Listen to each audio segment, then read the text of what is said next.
Evening VC, Dave here. This episode brought to you by a lovely warm salt water, some wonderful amoxicillin, and some wonderful pain meds. It's one thing to be in lockdown, it's another to have a tooth absolutely go abscess and freaking explode on you.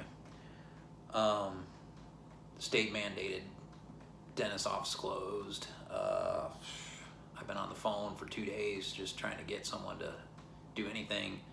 So I've got a surgeon out of town that I'm going to go see this week.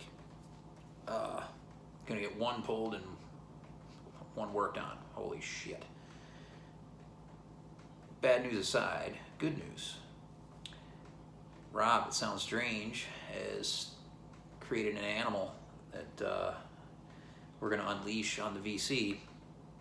That is the 4000 series Blue Note deal, where we're going to see what we can show, what we have in our collection, starting at 4000 until the end.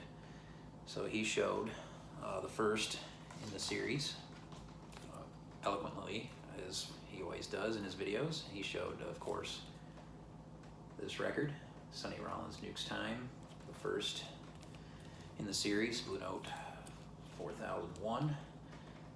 Wonderful record, and this one is a French reissue from probably the 80s. So my job is to show the second in the series, which would be Blue Note 4002, and that would be Jimmy Smith's House Party. And this is, I believe, Mono OG. Show you the label.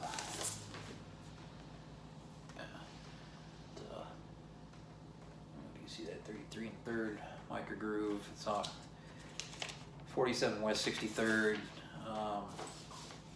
It's got all the bells and whistles. Rudy Van Gelder.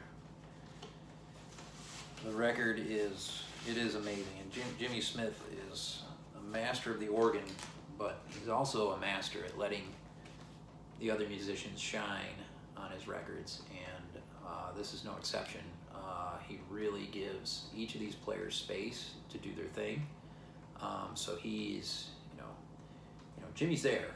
Don't get me wrong, but you've got Lee Morgan here on the trumpet, going after it. You've got Tina Brooks, who is a favorite of mine, very underrated because, well, Tina died young and didn't have much output, but the stuff that he played on and what he did do is some of the best ever on Blue Note, in my opinion.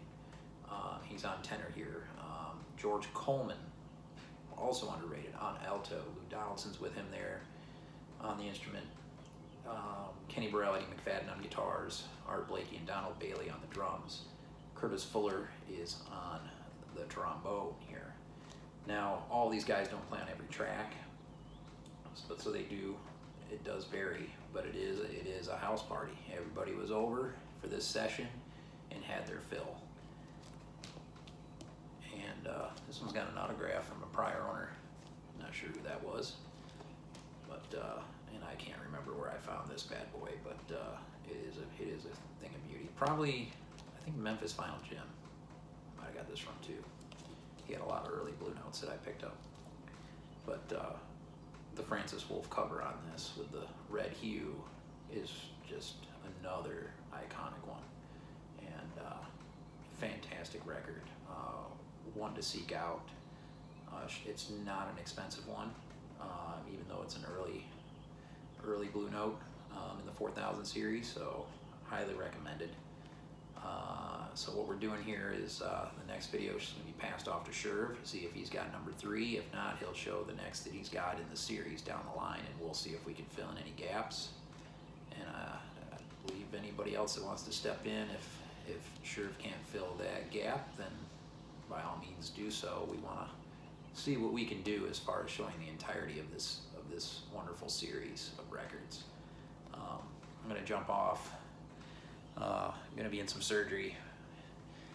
I don't know how it's going to take maybe a couple weeks. So the next time it's my turn, it might take me just a minute. But I love you guys, and this is for the VC. Peace.